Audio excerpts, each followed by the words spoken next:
In December 2025, when they demolished the Whitmore Mansion in Virginia, the workers found something that made the Smithsonian cancel all their meetings. A diary from 1847, written by an overseer in trembling letters, confessing that he didn't fear revolts or escapes, but a single Angolan slave named Kafele Nzinga, a man who transformed trauma into a psychic weapon. Before we dive into this story that will change everything you thought you knew about American history, make sure to subscribe, hit that notification bell, and comment below what state you're watching from. Now, let me tell you about the man America tried to erase forever. The morning mist clung to the highlands of Angola like ancestral spirits refusing to let go. Kafele Nzinga knelt beside the sacred baobab tree, his grandfather's weathered hands pressing against his temples in the final ritual of the testemunha, the witness. "Listen, child of my blood," the old man whispered, his voice carrying the weight of 1,000 generations. "They will try to steal your name, your language, your soul. But there is a place in the mind where pain cannot reach, where memory becomes eternal fire." Kafele's dark eyes reflected the dawn, breaking over the Kwanzaa River. At 19, he possessed the lean strength of a warrior and the sharp intelligence that marked him as future keeper of his people's oral history. His grandfather, Mwene Kafele, had survived 3 Portuguese raids and bore scars that told stories of resistance. "The juramento da testemunha," his grandfather continued, "is not magic, grandson. It is discipline. When they break your body, your mind will become an archive. Every face, every name, every injustice, you will carry them all." The technique was ancient, passed down through the royal bloodline of Queen Nzinga herself. It required the practitioner to create mental chambers, each one sealed against physical torture, where memories could be preserved with crystalline clarity. But it came with a terrible price: the ability to transfer those memories, complete with their emotional weight, to others through sustained eye contact and focused intention. Kafele felt the knowledge settling into his consciousness like seeds in fertile soil. But grandfather, what if... The sound of muskets cracking through the morning air cut his words short. Portuguese slavers, aided by rival tribes, had found their hidden village. Kafele's grandfather pushed him toward the escape route, but it was too late. The boy who would become America's most feared slave was already surrounded. Captain João Mendes examined his prize with calculating eyes. This young Angolan stood differently than the others, spine straight, gaze unwavering. There was something unsettling about the way he looked at you, as if he were memorizing your soul. "This one will fetch good money in Virginia," Mendes told his lieutenant. "Strong build, intelligent eyes. The plantation owners love breaking the proud ones." As iron shackles closed around Kafele's wrists, he began the first exercise his grandfather had taught him: the cataloging.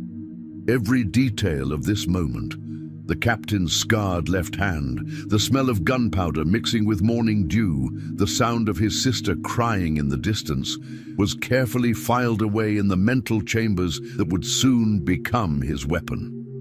The march to the coast took 6 days. Kafele watched his people stumble through the forest paths, their spirits breaking with each mile.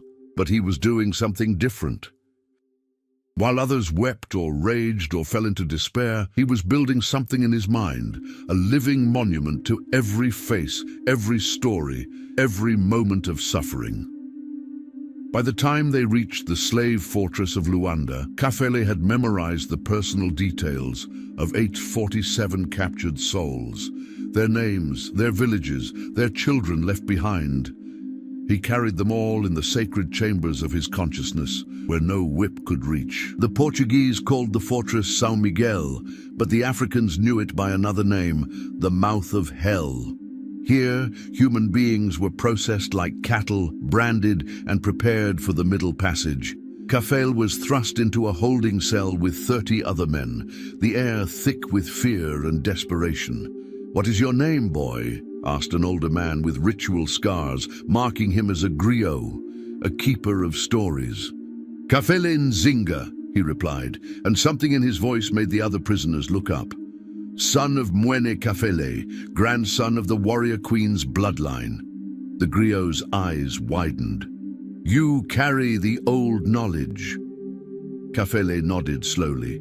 "And I will carry all of you as well." That night, as guards patrolled outside their cell, Kafele began teaching the others a simplified version of the witness technique. Not the full power, that was too dangerous, but enough to help them preserve their identities against what was coming. "Remember this," he whispered to the darkness. "They can chain our bodies, but our memories are sovereign territory." 3 weeks later, when the slave ship Esperanza prepared to depart for the New World, its human cargo included a young Angolan who had transformed a fortress of despair into a secret university of resistance. Captain Mendez noticed that the Africans in Kafele's section seemed different, calmer, more focused, as if they were preparing for something. He should have been worried. As the ship's anchor lifted and the coast of Africa disappeared into the horizon, Kafele stood at the small porthole in the ship's hold, his hand pressed against the glass. In his mind, the first chamber was complete, 847 souls, their stories preserved in perfect detail, ready to be unleashed upon a world that thought it could erase them. The boy who had knelt beside a baobab tree was gone. In his place stood something far more dangerous. A living archive of African memory sailing toward a continent that had no idea what was coming. The Esperanza creaked through the Atlantic swells, carrying its cargo of human souls toward Virginia. But it was also carrying something else, a weapon forged in the highlands of Angola, tempered by ancestral wisdom and aimed at the heart of American slavery. Kafele Nzinga was about to teach the New World that some memories refuse to die. The slave ship Esperanza became a floating hell within hours of leaving the African coast. 312 human beings were packed into a space designed for cargo, not souls. The stench of human waste mixed with fear sweat created an atmosphere so thick it seemed solid. But in the darkest corner of the ship's hold, something unprecedented was happening. Kafele had positioned himself strategically near the ship's support beam, where whispered conversations could travel through the wooden structure to other sections. While men around him succumbed to despair or madness, he was conducting the most dangerous classroom in human history. "Listen to me, brothers," he whispered in Kimbundu to the man chained beside him, a blacksmith named Ndala. "Your name is Ndala wa Kasanje. Your father forged the ceremonial spears for the Kasanje kingdom. Your wife, Kiluanje, bore you 3 sons. Say it back to me." Ndala's voice cracked as he repeated the words.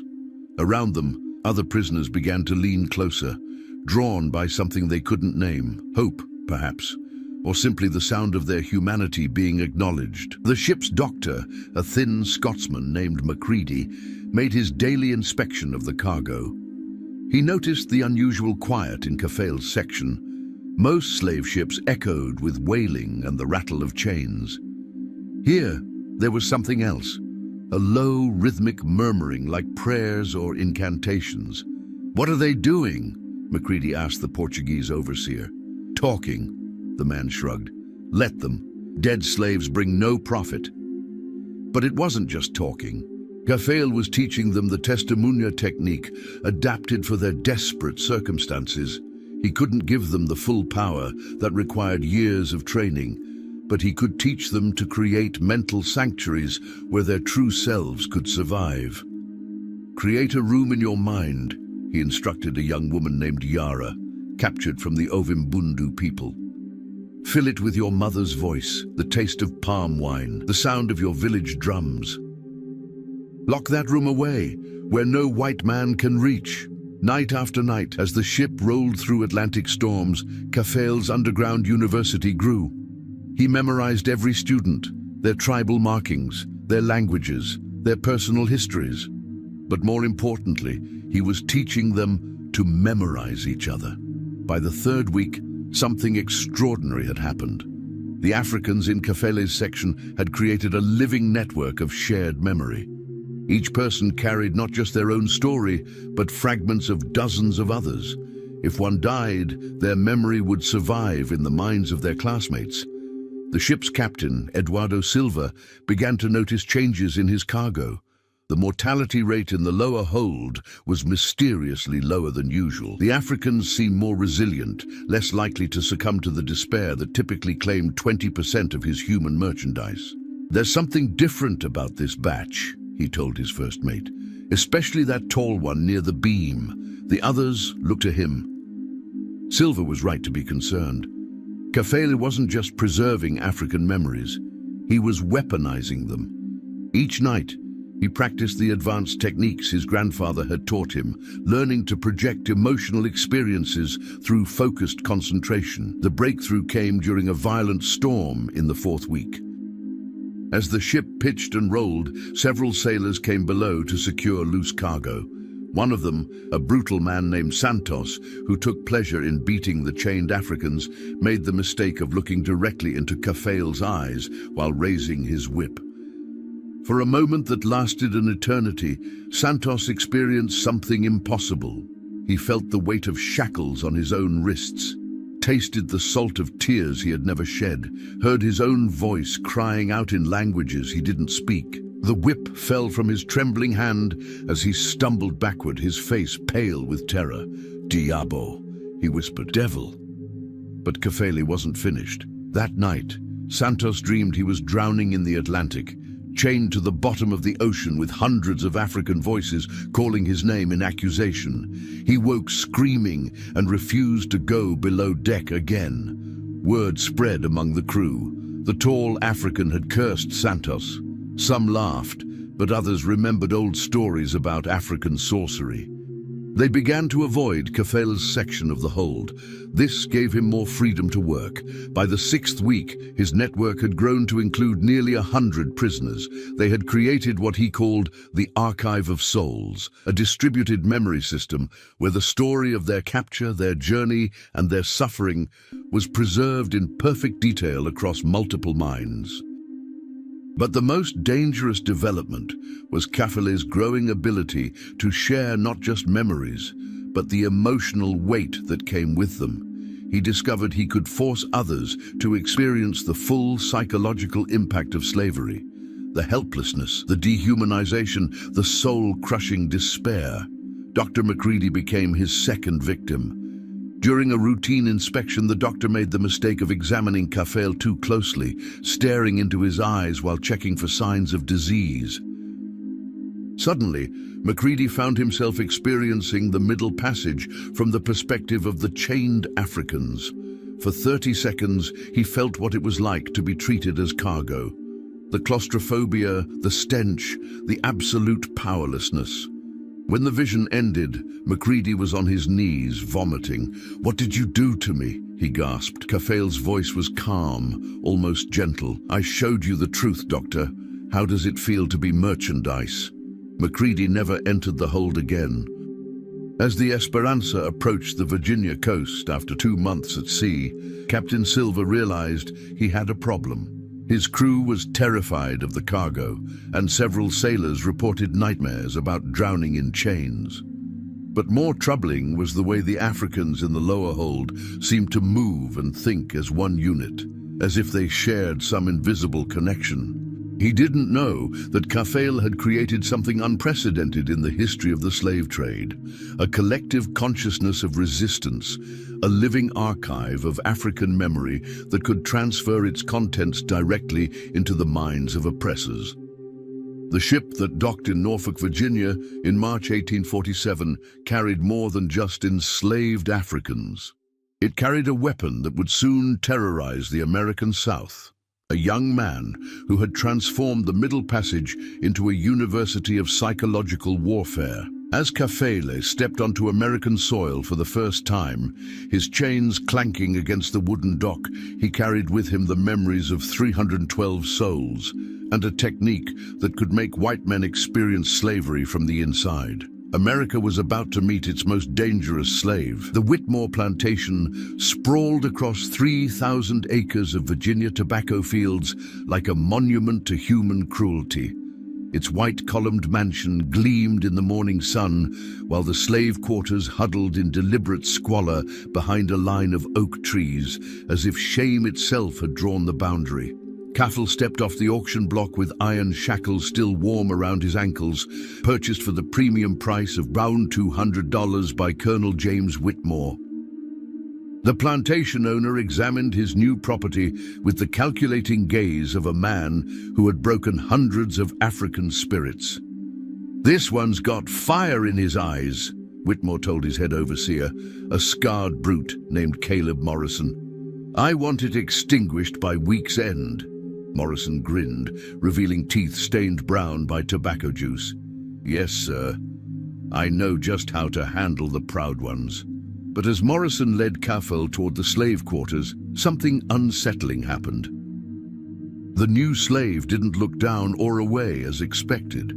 Instead, he maintained steady eye contact, his gaze so intense it seemed to penetrate Morrison's skull. For a moment, the overseer felt an inexplicable chill, as if someone had walked over his grave. "You got a staring problem, boy," Morrison snarled, raising his whip. "No, sir," Kafele replied quietly. "I'm just remembering." The word hung in the air like a threat Morrison couldn't quite understand. Kafele was assigned to the tobacco fields under the supervision of Morrison and two assistant overseers. Buck Henley, a sadist who collected slave teeth as trophies, and Tom Briggs, a nervous man who drank whiskey to quiet the voices in his head. All three men prided themselves on their ability to break rebellious slaves. They had never encountered anyone like Kafele Nzinga. On his first day in the fields, Kafele worked with mechanical efficiency, his movements precise and economical. But every few minutes, he would stop and look directly at whichever overseer was watching him. Not defiantly. That would have earned him a beating. Instead, he looked at them with the focused intensity of someone committing every detail to permanent memory. "That African's got the devil's own stare," Buck Henley muttered to Morrison during the noon break. "Makes my skin crawl." Morrison had noticed it too. There was something unnatural about the way Kafele looked at people, as if he was seeing through their eyes, into their souls. But the slave was working hard and following orders, so Morrison decided to wait before administering discipline. That night, in the cramped slave quarters, Kafele began his real work. The other slaves, 23 men, women, and children, gathered around him as he shared news from the ship and taught them simplified versions of the witness technique. "Remember their faces," he told them. "Remember their names. Remember every cruelty, every kindness, every moment. We are the living record of this place." An elderly woman named Sarah, who had survived 30 years of plantation life, shook her head. "That kind of thinking will get you killed, boy. Best to forget if you can." "Forgetting is what they want," Kafele replied. "But memory is power, grandmother. Let me show you." Over the following weeks, Kafele began his psychological assault on the plantation's overseers. It started with Morrison, who made the mistake of trying to intimidate the new slave through prolonged staring contests. During one such confrontation, as Morrison glared down at Kafele with practiced menace, something extraordinary happened. For just a moment, Morrison experienced a flash of memory that wasn't his own. The sensation of iron shackles cutting into his wrists, the taste of fear in his mouth, the helpless rage of being treated like an animal. Morrison stumbled backward, his face pale. "What the hell?" But Kafele had already returned to his work, leaving the overseer to wonder if he was losing his mind. The incidents escalated. Buck Henley, while administering a routine beating to another slave, suddenly found himself experiencing the pain from the victim's perspective. The whip fell from his trembling hand as he doubled over, feeling phantom lashes across his own back. Tom Briggs fared worst of all. Already prone to anxiety and heavy drinking, he became Kafele's primary target. Night after night, Briggs dreamed of drowning in the Atlantic, chained to the bottom of the ocean with hundreds of African voices calling his name in accusation. "It's that new slave," Briggs told Morrison, his hands shaking as he poured his morning whiskey. "He's doing something to us, some kind of African witchcraft." Morrison laughed, but privately, he was beginning to agree. There was something deeply wrong happening on the plantation. The overseers were having nightmares. The slaves seemed more unified than usual, and that damned African never stopped watching them with those penetrating eyes. The breaking point came during the third week of Kafele's residence. Colonel Whitmore himself decided to inspect his new acquisition, curious about the reports of strange behavior among his overseers. "So you're the one causing trouble," Whitmore said, circling Kafele like a predator. "Morrison tells me you've got some kind of evil eye." Kafele looked up from his work, meeting the colonel's gaze directly. "No, sir, I just have a good memory." For 30 seconds, the two men stared at each other. Whitmore intended it as a dominance display, a reminder of who held the power. But as he looked into Kafele's dark eyes, something shifted. The plantation owner began to see himself as others saw him, a man who bought and sold human beings, who built his wealth on the broken backs of stolen Africans. More than that, he began to feel what his slaves felt. The bone-deep exhaustion, the constant fear, the soul-crushing knowledge that you were considered less than human. The weight of hundreds of lives destroyed for his comfort pressed down on him like a physical force. Whitmore staggered, his face draining of color. "Get away from me," he whispered, but the damage was done. That night, Colonel James Whitmore experienced his first nightmare about slavery, from the slave's perspective. He woke screaming, his sheets soaked with sweat, the taste of iron shackles still in his mouth. By morning, word had spread throughout the plantation. The new African slave had somehow cursed the master himself. Some of the house slaves whispered that Kafele was a conjureman, a practitioner of the old African magic. Others said he was possessed by the spirits of all the slaves who had died on the Middle Passage. They were all wrong and all right. Kafele Nzinga wasn't using magic. He was using something far more powerful, the ability to force his oppressors to experience the full emotional and psychological weight of their own cruelty. Every look, every moment of eye contact was a transfer of memory and feeling that bypassed rational thought and struck directly at the conscience. As he worked in the tobacco fields that morning, Kafele allowed himself a small smile. The plantation owners thought they had bought a slave. Instead, they had purchased their own psychological destruction. The real war was just beginning.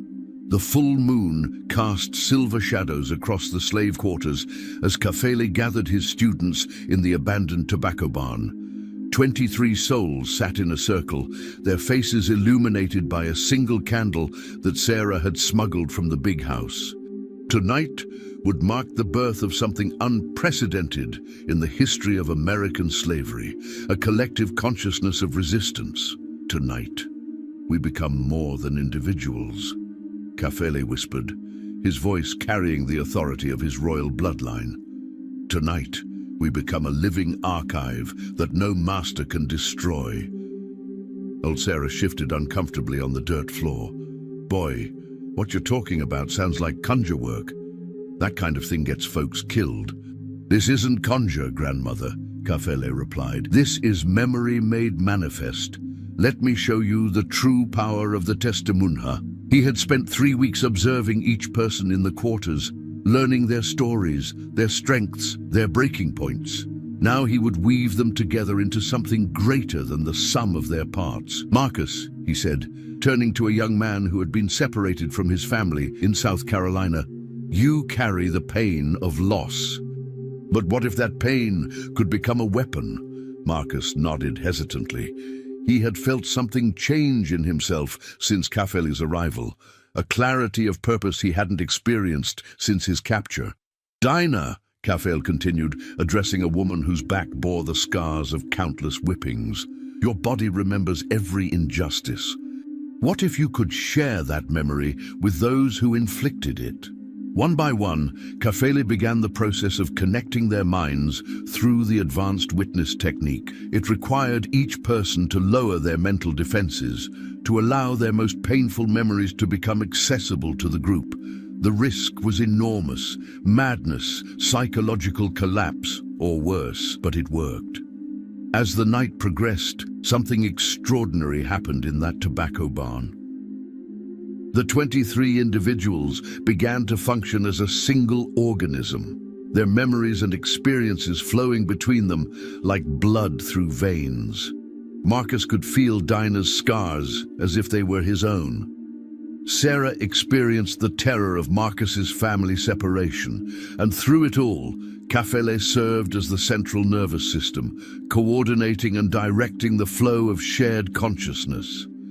"Now," Kafele said, his voice taking on an otherworldly quality, "we practice the projection." The technique he taught them that night was a simplified version of what he had used on the overseers. By focusing their collective memory and emotional weight, they could force others to experience slavery from the inside. But unlike Kafele's individual ability, this was a group effort, more powerful, more precise, and infinitely more dangerous. Their first target was Buck Henley. The sadistic overseer had made the mistake of beating young Timothy, a 12-year-old boy, for spilling water from his bucket. As Henley raised his whip for the final blow, 23 pairs of eyes focused on him with laser intensity. Suddenly, Henley found himself experiencing not just Timothy's pain, but the accumulated suffering of every slave who had ever been beaten on the Whitmore plantation. The whip fell from his hand as he collapsed, screaming, his body convulsing as phantom wounds opened across his back. "Please!" he gasped, looking up at the circle of slaves surrounding him. "Make it stop!" But they weren't finished. Through their shared consciousness, they forced Henley to experience the middle passage, the claustrophobia, the stench, the absolute helplessness. They made him feel what it was like to be sold at auction, to have his children torn from his arms, to work until his hands bled while being told he was less than human. When it ended, Buck Henley was a broken man. He stumbled away from the slave quarters, muttering incoherently about chains and drowning and voices that wouldn't stop calling his name. Word of Henley's breakdown spread quickly through the plantation. The house slaves whispered that the field hands had conjured up some kind of group curse. The white overseers began to avoid the slave quarters entirely, sensing something dangerous in the air. But Kafele and his network were just getting started. Tom Briggs became their next target. The nervous overseer had been drinking more heavily since Kafele's arrival, trying to drown out the nightmares that plagued his sleep. But alcohol couldn't protect him from what happened next. During the morning roll call, as Briggs attempted to count the slaves, he found himself unable to look away from their collective gaze. 23 pairs of eyes locked onto his, and suddenly he was experiencing slavery from every possible angle simultaneously. He felt the exhaustion of working 18-hour days in the tobacco fields. He experienced the humiliation of being stripped naked and examined like livestock. He lived through the terror of seeing his loved ones sold away forever. But most devastating of all, he felt the soul-crushing knowledge that he was considered property, not human. Briggs lasted exactly 47 seconds before his mind snapped. He was found 3 hours later, sitting in the tobacco barn, rocking back and forth and speaking in what sounded like African languages he had never learned. Colonel Whitmore was beginning to panic. In the space of 2 weeks, he had lost 2 overseers to what appeared to be some kind of mass hysteria. The remaining white staff refused to enter the slave quarters, and several house slaves had requested transfers to other plantations. "It's that new African," Morrison told him during an emergency meeting. "Ever since he arrived, strange things have been happening. The slaves move differently, think differently. It's like they're all connected somehow." Whitmore had been having his own problems. The nightmares had intensified, and he found himself unable to look at his slaves without experiencing flashes of their memories. The guilt was becoming unbearable. "What do you suggest?" Whitmore asked. "Isolation," Morrison replied. "Separate the African from the others. Break up whatever spell he's cast." But it was too late for that. The network Kafele had created was self-sustaining now. Even if they removed him, the other slaves could maintain the collective consciousness on their own. They had become something new, a group mind capable of psychological warfare on a scale never before seen. That night, as Kafele lay on his straw mattress in the slave quarters, he smiled in the darkness. The technique his grandfather had taught him beside the baobab tree was working beyond his wildest dreams. He had transformed 23 broken individuals into a unified weapon of resistance. But he also knew that their success would bring retaliation. The white power structure couldn't allow this kind of psychological rebellion to spread. Soon, they would face the full might of the system they were challenging. The real test was coming. As if summoned by his thoughts, the sound of horses' hooves echoed across the plantation grounds. Through the small window of the quarters, Kafele could see torches approaching, not just plantation overseers, but men in military uniforms. The federal government had taken notice of the Whitmore plantation's unusual problems, and they were coming to investigate the slave who could make white men experience their own cruelty. The network Kafele had built was about to face its greatest challenge, but as he felt the collective consciousness of his 23 students pulsing around him like a living thing, he knew they were ready. The war for the American soul was about to begin. The morning of March 15, 1847, dawned blood-red over the Whitmore plantation. Colonel James Whitmore stood on his mansion's veranda, watching federal agents set up their equipment in his front yard. Major William Thorne of the U.S. Army's Special Investigations Unit had arrived with 12 soldiers and a mandate from Washington, determine the source of the psychological disturbances affecting Virginia plantations. "Colonel Whitmore," Major Thorne said, his crisp uniform a stark contrast to the plantation owner's disheveled appearance. "We've received disturbing reports about your operation. Mass hysteria among overseers, slaves exhibiting unusual behavioral patterns, and what some are calling supernatural incidents." Whitmore's hands trembled as he poured his morning whiskey. The nightmares had intensified over the past week, and he could barely look at his slaves without experiencing flashes of their memories. "It's that African, Major, the one we bought 2 months ago. Ever since he arrived, everything's gone to hell."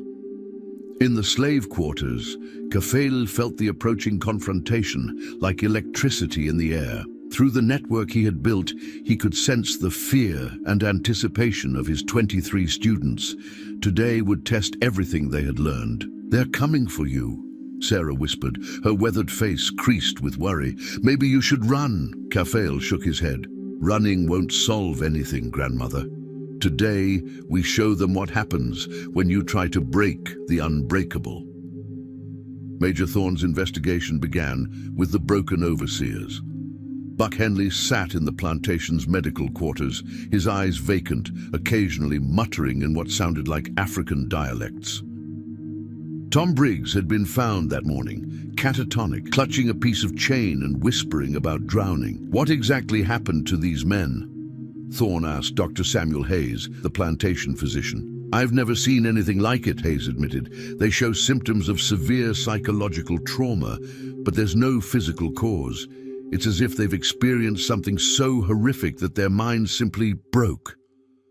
Thorne made notes in his leather journal. The federal government had been tracking similar incidents across 3 states, always the same pattern.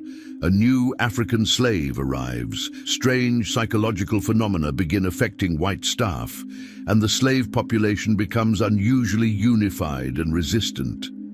"I want to see this African," Thorne declared. Kafele was brought to the mansion's study in chains, flanked by nervous guards who refused to make eye contact. Major Thorne studied him with the calculating gaze of a military strategist, noting the slave's unusual bearing and the unsettling intensity of his stare. "So you're the one causing all this trouble," Thorne said. "What's your name, boy?"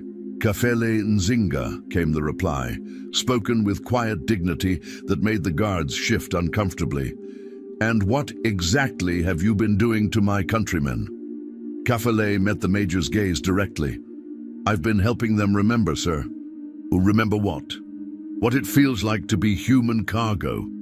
The words hung in the air like a challenge. Thorne felt an inexplicable chill, as if something cold had touched his spine.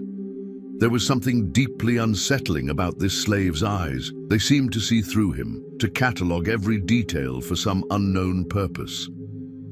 "I think it's time for a demonstration," Thorne said. "I want to see exactly what you're capable of." What happened next would be recorded in classified government files that wouldn't be declassified for 150 years. Thorne ordered Kafele to be brought to the plantation's punishment yard, where a whipping post stood as a monument to white supremacy. The plan was simple: break the slave publicly, demonstrate federal authority, and end whatever psychological influence he wielded. But Kafele had other plans. As the soldiers forced him to his knees before the whipping post, Kafele sent a silent signal through the network. 23 minds focused their collective will on a single target: Major William Thorne. The federal officer raised the whip, intending to deliver a lesson in American power. But as he looked down at the kneeling African, something extraordinary happened. For the first time in his life, Major Thorne experienced slavery from the inside.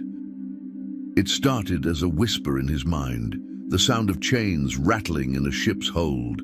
Then came the smell, human waste, fierce sweat, and death. Suddenly, Thorne wasn't standing in a Virginia plantation yard. He was chained in the belly of a slave ship, surrounded by hundreds of dying Africans.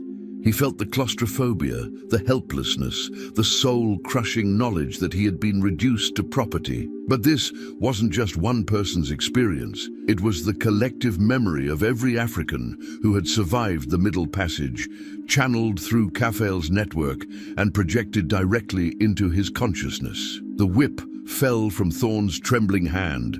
His soldiers watched in horror as their commanding officer began to scream, not in English, but in Kimbundu, Portuguese, and languages none of them recognized. He clawed at his uniform as if trying to remove invisible shackles, his face contorted with terror and anguish. "Please," he gasped, falling to his knees beside Kafele. "Make it stop. I can't breathe." But the network wasn't finished. Through their collective consciousness, they forced Thorne to experience every aspect of plantation life: the backbreaking labor, the constant threat of violence, the systematic dehumanization. They made him feel what it was like to watch his children sold away, to be beaten for looking a white man in the eye, to know that his life had no value beyond his labor. The psychological assault lasted exactly 3 minutes and 47 seconds. When it ended, Major William Thorne was no longer the same man. He lay curled on the ground, sobbing uncontrollably, his mind shattered by the weight of collective African suffering. "Sir!" one of his soldiers called out. "Sir, what's happening?" Thorne looked up at his men with eyes that had seen too much. "We have to stop," he whispered. "We have to stop all of this. Do you understand what we've done? Do you understand what we are?" The soldiers exchanged nervous glances. Their commanding officer appeared to be having some kind of breakdown, babbling about slavery and guilt and voices in his head. But what terrified them most was the way the African slaves were watching, not with fear or submission, but with the calm satisfaction of people who had just won a decisive victory. Colonel Whitmore stumbled into the yard, drawn by the commotion. When he saw Major Thorne on the ground, broken and weeping, he understood that something fundamental had changed. The federal government's representative had been defeated by a chained slave using nothing but the power of memory. "What did you do to him?" Whitmore demanded, his voice cracking with fear. Kafele rose slowly to his feet, his chains clanking in the sudden silence. "I showed him the truth, Colonel. The same truth I've been showing all of you. How does it feel to be on the other side of the whip?" That night, as emergency telegrams flew between Virginia and Washington, D.C., Kafele sat in his cell and smiled. The demonstration had been more successful than he had dared hope. A federal officer had been broken by the simple act of experiencing slavery from a slave's perspective. But he also knew that this victory would bring terrible consequences. The American government couldn't allow this kind of psychological rebellion to spread. They would come for him with everything they had. The real war was about to begin. The emergency session of Congress convened at midnight on March 20th, 1847, in a chamber thick with cigar smoke and barely contained panic. President James K. Polk himself had called the meeting after receiving Major Thorn's classified report from Virginia. The document, marked Eyes Only, National Security, described psychological warfare capabilities that threatened the very foundation of American slavery. Gentlemen, Secretary of War William Marcy addressed the assembled senators and congressmen, "We face an unprecedented threat to our national stability. A single African slave has demonstrated the ability to psychologically incapacitate federal officers and plantation overseers through unknown means." Senator John C. Calhoun of South Carolina, the South's most vocal defender of slavery, slammed his fist on the mahogany table. "Unknown means? It's African witchcraft, plain and simple. We should have burned him at the stake the moment this started." "It's not witchcraft," interrupted Dr. Benjamin Rush Jr., the government's chief medical advisor. "Major Thorn's condition suggests some form of induced psychological trauma. The subject appears capable of transferring emotional experiences directly into other minds." The implications were staggering. If this technique could be taught to other slaves, the entire institution of slavery could collapse within months. No overseer would be able to function. No master could maintain control if they could be forced to experience their own cruelty from the victim's perspective. "What do we know about this Kafele and Nzinga?" asked Senator Jefferson Davis of Mississippi. General Winfield Scott consulted his intelligence files. Born in Angola, captured during a Portuguese raid, descended from the royal bloodline of Queen Nzinga herself, our sources suggest he was trained in some form of mental discipline before his capture. "Sources?" Calhoun demanded. "We've been investigating similar incidents across 3 states, Scott admitted. This isn't an isolated case. There are reports of other Africans with similar capabilities, all traced back to specific regions of Angola and the Congo." The room fell silent as the full scope of the threat became clear. This wasn't just about one dangerous slave. It was about an entire tradition of psychological resistance that could spread like wildfire through the slave population. President Polk leaned forward in his chair. "What are our options?" "Immediate termination," suggested Calhoun. "Execute the subject and anyone who's had contact with him." "That could make him a martyr," warned Senator Daniel Webster of Massachusetts. "And it doesn't address the larger problem. If others possess these abilities," Dr. Rush cleared his throat, "there is another option: complete psychological isolation. We've been developing techniques for breaking the human mind: sensory deprivation, sleep disruption, chemical intervention. If we can destroy his mental faculties, we eliminate the threat without creating a symbol of resistance." General Scott nodded grimly. "We've identified a facility in the Blue Ridge Mountains, completely isolated, designed for the most dangerous prisoners. We could conduct the necessary experiments without public scrutiny." "And the other slaves on the plantation?" asked Davis. "Separated immediately," Scott replied. "Sold to different states, different owners. Break up any network he might have established. The vote was unanimous. Within hours, a classified directive known as the Silence Protocol was dispatched to Virginia. Kafele Nzinga was to be transferred to a secret facility where the government's best minds would attempt to destroy his psychological abilities through systematic torture. But the network Kafele had built was already one step ahead. As federal agents surrounded the Whitmore plantation at dawn, 23 slaves stood in perfect formation in the quarter's central yard. They had felt the approaching danger through their shared consciousness and made a collective decision that would echo through history.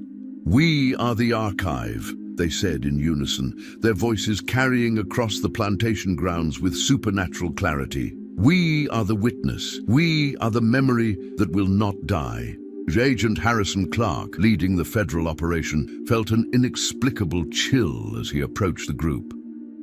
There was something deeply unsettling about the way they moved and spoke as one entity, as if they shared a single mind. "Where is the African called Kafele Nzinga?" Clark demanded. "We are all Kafele Nzinga," they replied in perfect synchronization. "We are all the children of Angola. We are all the memory of our people." Clark realized with growing horror that the psychological technique had spread beyond the original subject. These slaves had somehow absorbed Kafele's abilities, creating a distributed network of resistance that couldn't be destroyed by eliminating a single individual. "Find him," Clark ordered his men. "Search every building, every hiding place." But Kafele was already gone. Using the network's collective consciousness, he had sensed the federal agents' approach hours before their arrival. The other slaves had helped him escape through a series of underground tunnels that connected the plantation to the nearby dismal swamp. What the agents found instead was something far more disturbing, evidence of the most sophisticated psychological warfare operation in American history. Hidden in the tobacco barn were detailed records of every overseer's psychological profile, maps of other plantations with similar incidents, and what appeared to be training manuals for the witness technique. "Sir," one agent called out, holding up a leather-bound journal, "you need to see this." The journal contained Kafele's complete plan for psychological revolution. He hadn't just been breaking individual overseers. He had been conducting a systematic study of white psychology, identifying the precise emotional triggers that could force slaveholders to experience their own cruelty. More terrifying still were the maps. Red pins marked plantations across Virginia, North Carolina, and South Carolina, where similar psychological incidents had been reported. The network was far larger than anyone had imagined. "How many are there?" Clark whispered. His answer came from the 23 slaves still standing in formation. "We are legion," they said in unison. "We are the memory of every ship, every auction block, every whip, and we are spreading." Agent Clark made a decision that would haunt him for the rest of his life. Unable to capture Kafele and faced with a network of psychologically weaponized slaves, he ordered the immediate execution of all 23 prisoners. The massacre took place at noon on March 22, 1847. 23 human beings were shot down in cold blood by federal agents acting under direct orders from Washington. Their bodies were burned, their ashes scattered, and all records of their existence were classified as state secrets. But as the smoke rose from their funeral pyre, something extraordinary happened. Across 3 states, slaves on dozens of plantations suddenly stopped their work and looked toward Virginia. They had felt the deaths of their brothers and sisters through the network's collective consciousness. And in that moment of shared grief and rage, the witness technique evolved. No longer confined to individual practitioners, it became a distributed phenomenon that could manifest anywhere slaves gathered in sufficient numbers. The government had tried to silence Kafele Nzinga by destroying his students. Instead, they had created something far more dangerous, a martyred network of psychological resistance that would haunt the American South for generations to come. In the dismal swamp, Kafele felt the deaths of his 23 students like physical wounds, but he also felt something else, their memories, their techniques, their collective will, flowing into him with unprecedented power. The boy who had knelt beside a baobab tree in Angola was gone. In his place stood something that would terrify the American government for decades, a living archive of African resistance, powered by the martyred souls of his students and armed with psychological weapons that could bring down the entire system of slavery. The real war was just beginning. The fortress of forgotten souls stood like a monument to American shame in the Blue Ridge Mountains of Virginia. Built in 1848 specifically to contain Kafele and Nzinga, the facility represented the federal government's most desperate attempt to destroy a mind that had become too dangerous to exist. Dr. Ezekiel Marsh, the facility's chief psychiatrist, reviewed his patient's file one final time before beginning the day's session. 18 months of systematic psychological torture had failed to break the African's mental abilities.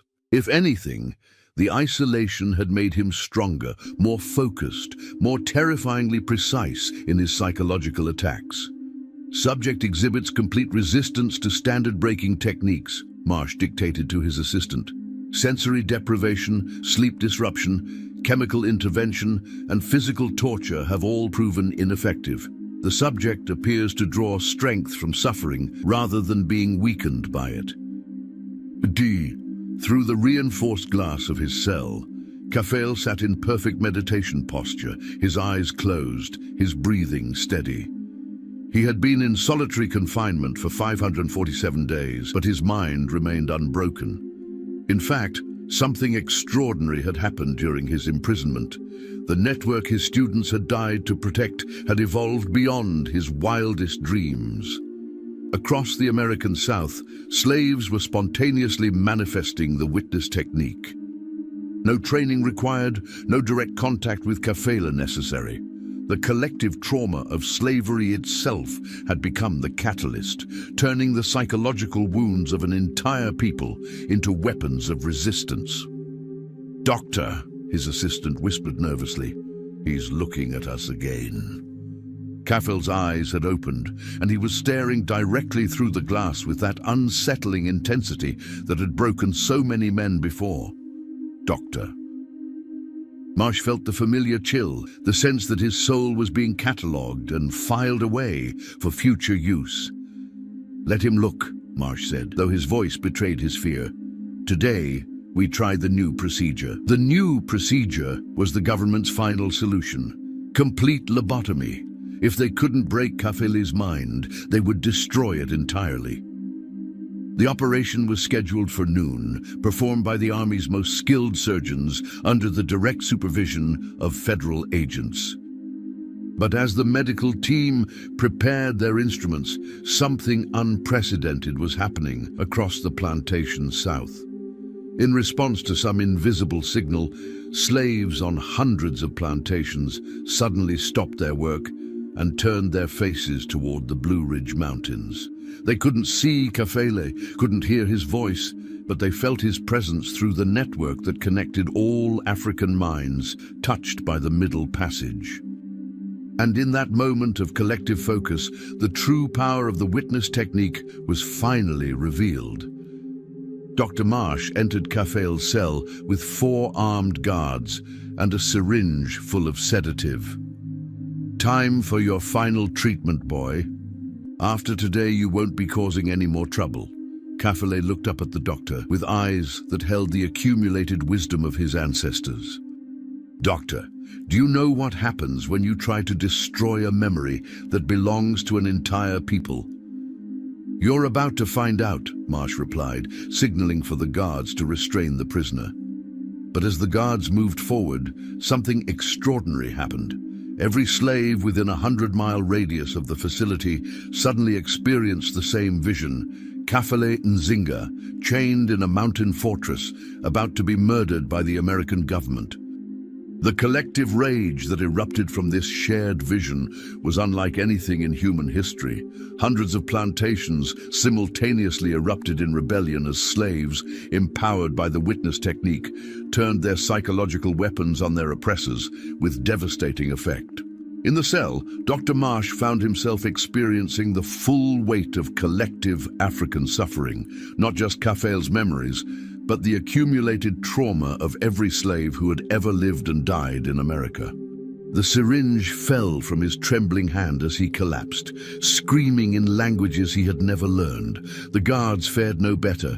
One by one, they were overwhelmed by visions of the Middle Passage, of auction blocks, of families torn apart.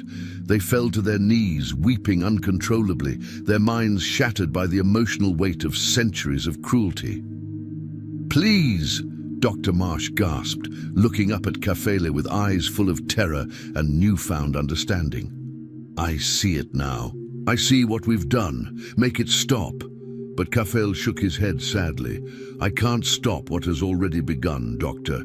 You wanted to destroy my memory, but memory belongs to my people, and my people are everywhere." Across the South, the rebellion spread like wildfire.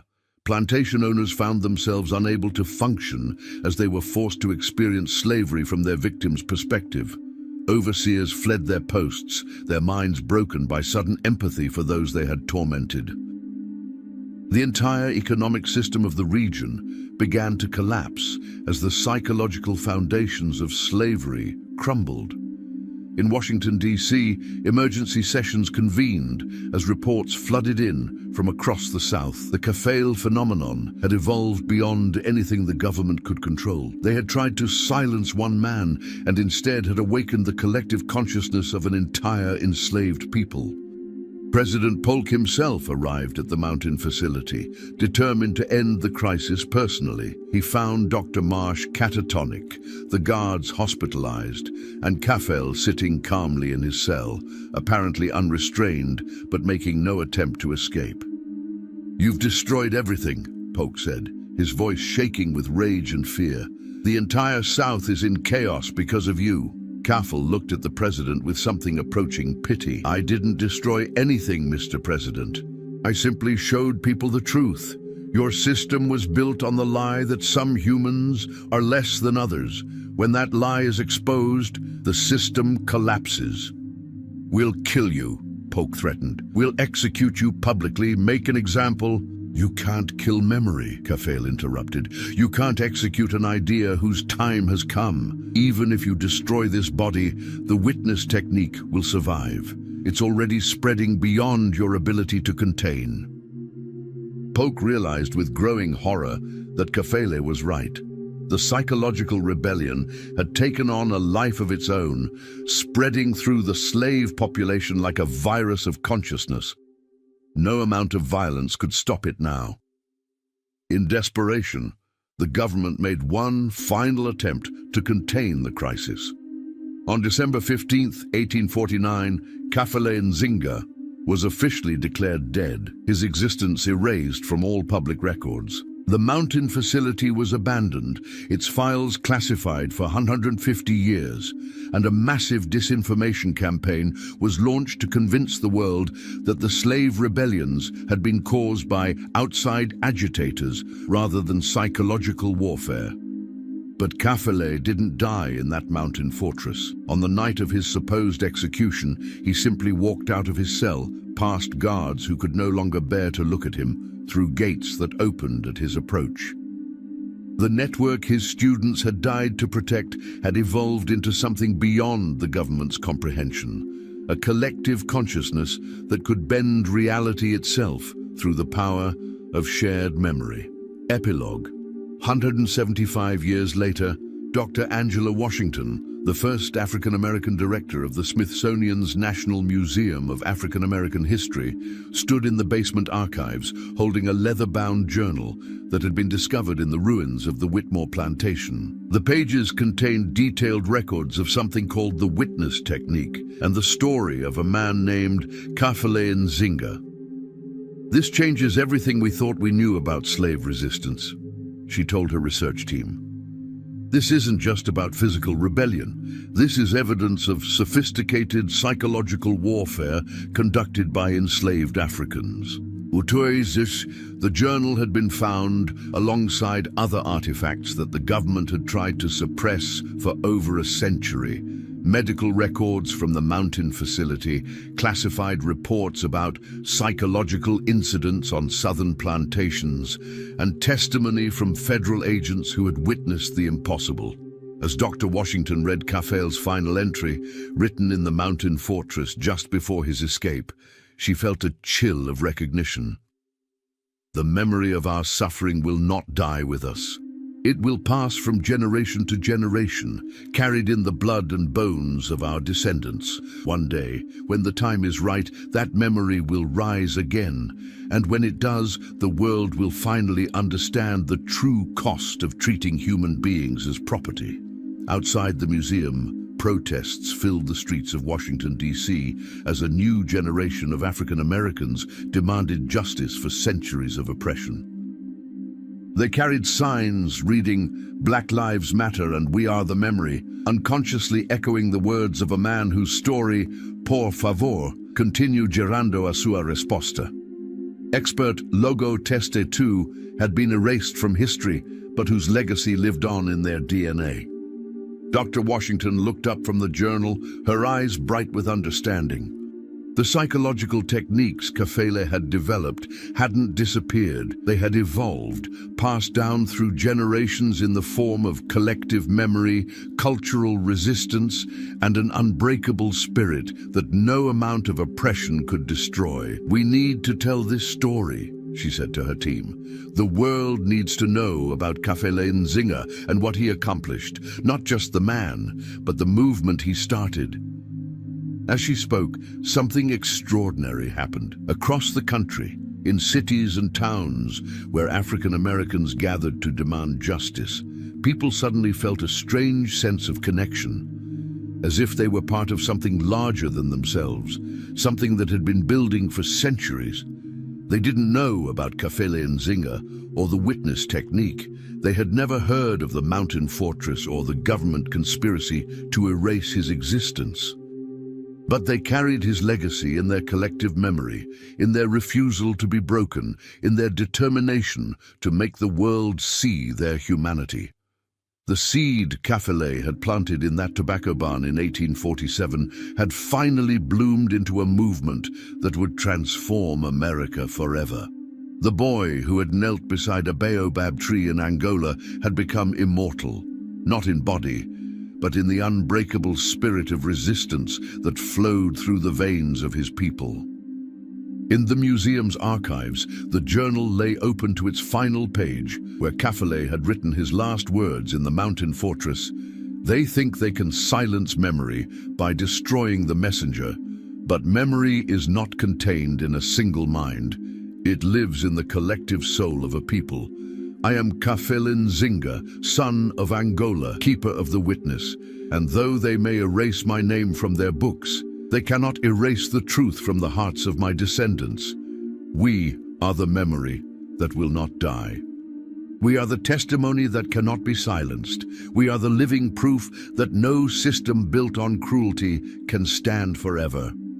The revolution Kafele Nzinga had started with nothing but the power of memory was finally complete. America would never be the same. If this story opened your eyes to a hidden chapter of American history, make sure you're subscribed for more untold stories that challenge everything you thought you knew. Hit that notification bell and let me know in the comments. What other erased figures from history should we investigate next? The truth has been buried for too long. It's time to dig it up.